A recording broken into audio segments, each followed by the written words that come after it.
नमस्कार दोस्तों, मैं प्रकाश अग्रवाल आप सबका स्वागत करता हूँ आपके अपने YouTube चैनल BSW@एजुकेशन। आशा करता हूँ आपकी तैयारी बहुत अच्छी चल रही होगी। आप सब बहुत अच्छी तरीके से तैयारी भी कर रहे होंगे। इस बार भी तो सिलेक्शन लेके ही जाएंगे। किसी ने क्या खूब कहा है कि दोस्त, अगर काबिल बनना है तो गिरना तो पड़ेगा मेरे दोस्त। अगर काबिल बनना है तो गिरना तो पड़ेगा मेरे दोस्त। मिठाई खाने का असली मजा तभी तब आता है मिर्ची खाने के बाद मिठाई खाते हैं। ये मेरी शायरी नहीं है, किसी और ने मुझे बेइज्जती बोला। कोई मेरा साथी है, उसने बेइज्जती बोल देना है चैनल पे, तो बोल मैंने आपको बोल दी है। तो इसमें मुझे कोई शायरी वायरी नहीं आती है।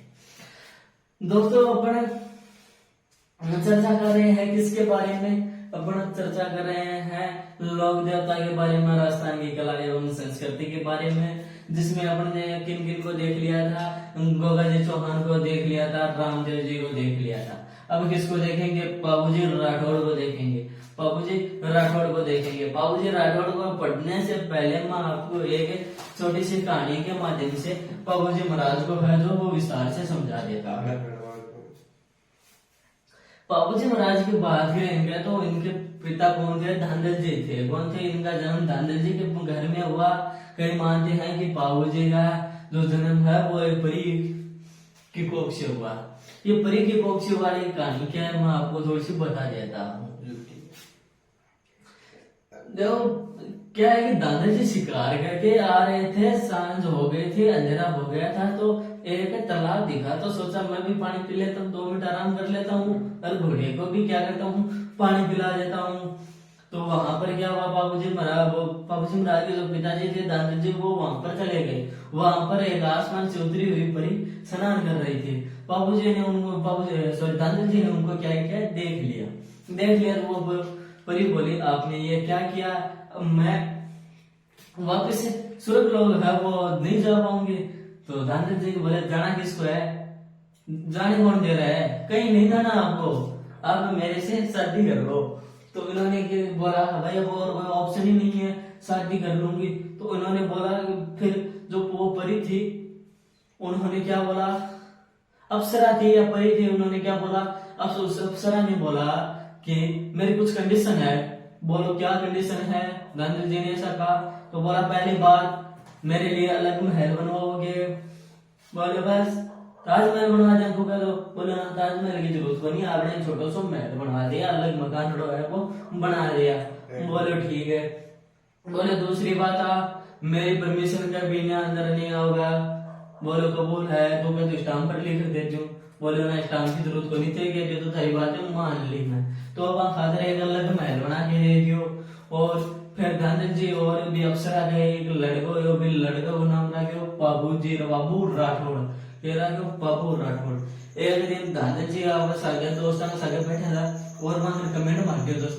बोले यार जो तेरी लुगाई भी तोड़ रहा है, तू जा भी बन सका यार। मैंने पूछा अलग मकान बना के दे रहा है, अलग घर बना के दे रहा है, तो फिर बन भी महसूस हो यार अपनी पत्नी है, अपन को परमिशन लेने की क्या जरूरत है? अपन तो बिना परमिशन के है जो अंदर जा सकते हैं। तो ऐसा बोला तो उनको फिर लगा कि यार जेंट्स लेडीज की परमिशन की मुझे क्या जरूरत है, मैं तो लेके जाऊंगा। तो बिना परमिशन लेके जाऊंगा अगर, तो वो बिना परमिशन के लिए अंदर आ गए। तो अंदर शेरनी का रूप धारण के हुए वो अप्सरा है जो बाबूजी को दूध पिला रही थी। और ये बात है जो दादाजी देख के चौंक गए और चिल्ला उठे। जब चिल्लाए तो उन्हें आवाज सुनी तो वो बोली कि मैंने आपको पहले ही बोला था कि मेरे परमिशन के बगैर, इसी दिन के लिए मैंने बोला था कि आप बिना परमिशन के अंदर नहीं आओगे। तो दादाजी ने सॉरी बोला, आई एम सो सॉरी, मैं स्वीटहार्ट गलती हो गई, अब मुझे माफ करो। और गलती तो इंसान से ही होती है। तो बोला नहीं, अब मेरा समय आ गया है, मैं वापस से देवलोक की ओर प्रस्थान करूंगी। लेकिन जाते वक्त एक बात कह के गई कि मेरी एक ही अंतिम इच्छा रह गई है कि मैं बाबू राठौड़ को अपनी पीठ पर घुमाऊं। तो ऐसा माना जाता है जो केसर काली इनकी घोड़ी थी, वो इनकी जो अप्सरा माता थी वही बन के वापिस अगले जन्म में बन के आई थी। ये कहानी है। अब बाबूजी की बात करें तो बाबूजी का एक बहनोई था। कौन था? जींदराव खिलची जायल नागौर का शासक था वो। तो जो वहां का क्या था, जागीरदार था वो। तो और उन बहन कौन थी, सोहन बाई थी। तो एक वो घोड़ी थी देवल चारणी तो जीतराव खिलची ने बोला कि ये घोड़ी है जो केसर काड़वी, वो मुझे दे दो। तो देवल चारणी है, उन्होंने साफ साफ मना कर दिया, बोले मैं वो घोड़ी तो नहीं दे सकती। बोले कोई बात नहीं, यहाँ तक तो सब कुछ ठीक चल रहा था। लेकिन फिर क्या हुआ, बाबूजी महाराज की शादी तय कर दी। बाबूजी महाराज जवान हो गए, शादी तय कर दी। तो शादी तय कर दी तो उनके साथी थे, कौन थे, डामोजी थे। तो डामोजी ने क्या बोला कि यार बाबूजी तुम ये तगड़े लग रहे हो, हैंडसम लग रहे हो आप, रणवीर समय के रणवीर कपूर थे बाबूजी महाराज है, तुम हट्टे कट्टे थे इसे। तो बोला कि आपके पास घोड़ी है तो तगड़ी नहीं है, जो घोड़ी है वो अच्छी नहीं है, और तो आपकी पर्सनैलिटी पे सूट नहीं कर रही है वो। तो बोला अच्छी घड़ी बता दो भाई, आप सजेस्ट कर दो मेरे को। तो बोला देवल चारणी है, उसके पास घोड़िया लेके आओ। बोले यार बिंद बना ऐसे थोड़ी सलाह दूंगा, आप लोग जाओ।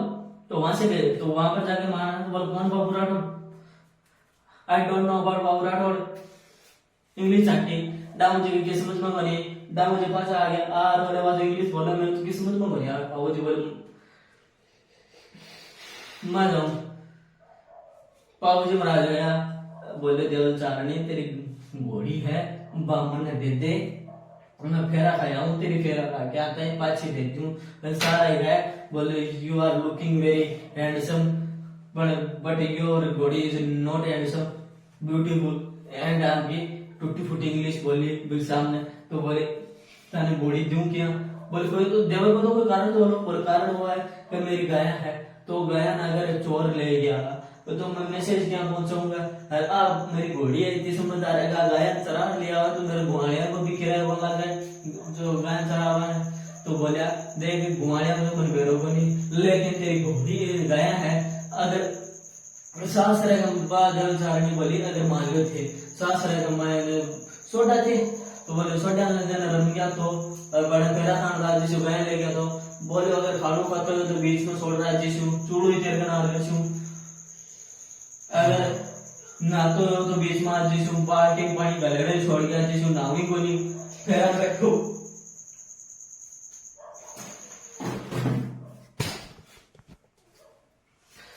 और अगर फेरा लेता तो बीच में छोड़ गया जाऊंगा।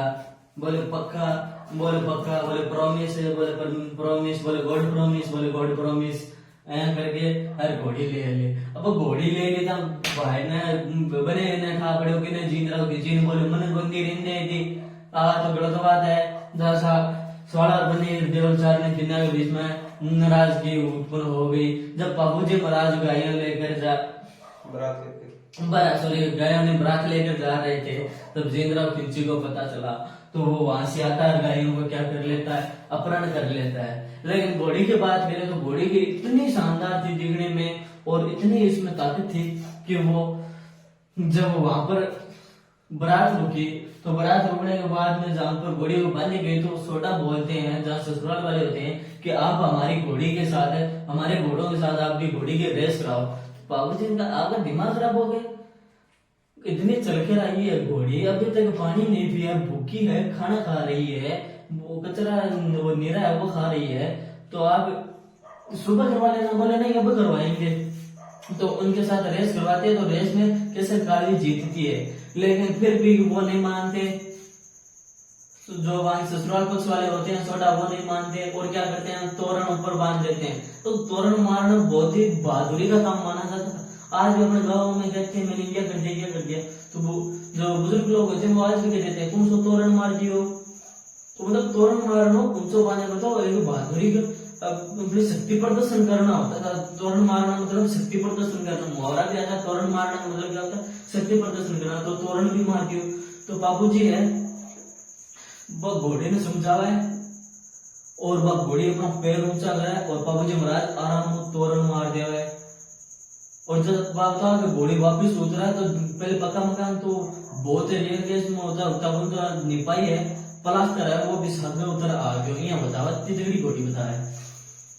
तो जब बाबूजी महाराज फेरा में बैठा और डामोजी घोड़ी कर खड़िया तो लाचा भोज सॉरी देवलचारणी है बा रोती रोती अवय और बाबूजी ने आ गया थे तो बड़े फेरा लेने लग रहे हो अर्थात बड़ी जिंदरा किच्ची है वो गए गयो गाय ने ले गयो बाबूजी महाराज बोले 3 ले लिया आगे बीच में है 4 लेना है 40 में तो बोलो ना तो वचन दियो अभी 4 तो बाबूजी महाराज 3.5 फेरा ले और बीच में छोड़ के आ जावे और लड़ाई में है जिंदरा किच्चू और वीर गति ने प्राप्त हो जावे। तो आती एक कहानी अब आप साबू किताबा में साबू पढ़ा पा चलो ठीक है। बाबूजी महाराज का जन्म के बाद रात को दियो बाबूजी महाराज का जन्म कब हुआ? बाबूजी महाराज का जन्म हुआ 1239 ईस्वी विक्रम संवत की बात करें तो 1296 चैत्र अमावस्या को कोड़ुमंड में हुआ। माता का नाम कमला देवी था, पिताजी धनंजय जी राठौड़ थे, पत्नी कौन थी? सुप्रिया देवी मिलता है, कहीं कहीं फूलन देवी मिलता है। अमरकोट के सूरजमल सोडा की क्या थी पुत्री? किसकी पुत्री थी? अमरकोट के सूरजमल सोडा की। उपनाम पूछे तो ऊंटों के देवता भी कहा जाता है, गोरक्षक देवता भी कहा जाता है, प्लेग रक्षक देवता भी कहा जाता है। लक्ष्मण का अवतार माना जाता है। किसका? लक्ष्मण का अवतार माना जाता है। हाड़ फाड़ के देवता भी इन्हें कहा जाता है। वचन पालन बीच में गया छोड़ गए थे तो वचनों का पालन किया तो इसलिए इन्हें वचन पालन भी कहा जाता है। शरणागत रक्षक भी कहा जाता है और अछूत और द्वारक भी कहा जाता है क्योंकि ये छुआछूत नहीं करते थे भाई। इनके साथ देवताओं अपन दो देवताओं को पढ़ते हैं तो इनके साथ इनके कई साथी ऐसे हैं जो इनके कास्ट से बिलोंग नहीं करते फिर भी वो इनके साथ मिलजुल के रहते थे। तो इस बात से एक बात तो जाहिर हो जाती है कि उस समय ये छुआछूत है जो बिल्कुल भी नहीं करते थे। इनका प्रतीक चिन्ह बाला लिए अश्वर या फिर बाला है जो इनका प्रतीक चिन्ह है। आशिया मोड़जी व नैन सिंह के अनुसार बाबूजी का जन्म कहाँ हुआ था? तो जोधपुर के जूना गांव में हुआ था। कहाँ हुआ था? जूना गांव में। बाबूजी महाराज कोचिंग खड़ो करी समर्थ भारती जी को करी। गुरु कौन है? समर्थ भारती जी है। बाबूजी की पगड़ी बाईं ओर झुकी हुई है। किस ओर? बाईं ओर। ऐसे कौन से लोग देवता है जिनकी पगड़ी बाईं ओर झुकी हुई है? बाबूजी राठौड़। बाबूजी राठौड़ की पगड़ी किस ओर झुकी हुई है? बाईं ओर झुकी हुई है। बहन कौन थी? सोनबाई थी, मैंने आपको बता दिया। विवाह की सेवा जायल नागौर के शासक या जागीरदार जिंदरा खिंची से घोड़े के सर काली काले रंग की थी। देवचारणी ने बगनी आई गांव यानी बाड़मेर में जो इनकी घोड़ी दी थी इनको। बाबूजी का मेला चैत्र अमावस्या को जब जन्म हुआ तभी लगता है। बाबूजी के मंदिर में कौन सा नृत्य किया जाता है? थाली नृत्य। मंदिर का है कोड़ुमंड जोधपुर में है। मारवाड़ी में सर्वप्रथम ऊंट लाने का श्रेय ऊंट और सड़ा लाने का श्रेय किसे कहा जाता है? तो बता दें बाबूजी के कौन थी? भतीजी थी लाडली। कौन थी? भतीजी थी। कई भतीजे बताते हैं, कई बहन बताते हैं कि उन्होंने बाबूजी ने उनको बोला तेरे को क्या चाहिए? तो उन्होंने बोला कि टाइम दो। उनकी शादी थी तो बता दिया कि तेरे को क्या चाहिए? तो उन्होंने बोला टाइम दो, और टाइम दोगे तो मैं बता दूंगी आपको। तो टाइम जब अपने फ्रेंड से पूछा तो बाबूजी तेरे से इतने तेरे से प्यार करते हैं, इतना तेरे को मानते हैं, तो तेरे को अपने यहाँ पर क्या नहीं है? ऊंट नहीं है, तो ऊंट और सांडा नहीं है वो मांगा। बाबूजी ने आके उसमें आके बोला कि भाई मेरे को तो ऊंट चाहिए, दे ऊंट और सांडे चाहिए। तो बाबूजी ने ऊंट और सांडे लाके दिए थे। ऊंट बीमार होने पर नायक या आड़ जाति के भूपे है वो रावण खाता वाद्य यंत्र के साथ बाबूजी के फड़ का क्या करते हैं? वाचन करते हैं। कल मैंने रामदेव जी के फड़ में आपको बताया था कि फड़ पर एक कपड़ा होता है जिसमें चित्रांकन उनकी जीवन शैली का है और जो बहादुरी कार्य है उनके क्या क्या होता है? चित्रांकन किया होता है। रेवाड़ी जाते मार्ड वाद्य यंत्र से बाबूजी की क्या करते हैं? पावड़े गाते हैं, पवाड़े गाते हैं। छोरी जाति सारंगी वाद्य यंत्र से बाबूजी के यश गाती है क्योंकि बाबूजी महाराज ने छोरी जाति के 7 भाइयों को क्या किया था? गुजरात शासक से क्या किया था? छुड़वाया था। मोड़जी आशिया ने बाबू प्रकाश की रचना की। मोड़जी आशिया ने बाबू प्रकाश की रचना की और इन्होंने क्या कहा कि बाबूजी का जन्म कोड़ुमंड में होने के बजाय कहाँ हुआ था? जोधपुर के जूना गांव में हुआ था। बाबूजी के अनुयायी यानी बाबूजी को मानने वाले लोग हैं वो 3.5 फेरे ही लेते हैं। बाबूजी का निधन देचो गांव फड़ौदी में हुआ था। मैं देवचारणी की गायों रक्षा करते हुए अपने भाई सॉरी अपने बहनों जिंदराव खिंची के साथ युद्ध करते हुए बाबूजी की क्या हो गई, मौत हो गई। हरमल बाबूजी के ऊंटों की क्या करता था, देखभाल करता था। बाबूजी के ऊंटों की देखभाल कौन करता था, हरमल करता था। मेवाई जी पाबूरो छंद की रचना की। किसने, मेवाई जी ने क्या की, पाबूरो छंद की रचना की। बाबूजी के मौत का बदला किसने लिया, रूपनाथ जी, या फिर उनको जरडा जी भी कहा जाता है। रूपनाथ जी या जरडा जी के कौन थे, बाबूजी के बड़े भाई थे। कौन थे बाबूजी के बड़े भाई, कौन थे, बूढ़ो जी। बड़े भाई कौन थे, बूढ़ो जी के पुत्र थे। रूपनाथ जी ने क्या किया, जिंदराव खिंची को मार दिया। किसको, जिंदराव खिंची को। रूपनाथ जी हमारे प्रदेश में बालकनाथ के नाम से क्या किए जाते हैं, पूजा की जाती है। मंदिर कोरोमंड है, सिंबुदड़ा बीकानेर में भी मंदिर है। इनके ग्रंथ के बारे में जिक्र होता है, जसनाजीरा ग्रंथ है। तो यदि अपने बाबूजी राठौड़ अपन कल पढ़ेंगे, जो बाकी लोग जो है उनके बारे में भी अपन जिक्र करेंगे। अगर आप स्क्रीनशॉट लेना चाहे तो ले सकते हैं। धन्यवाद।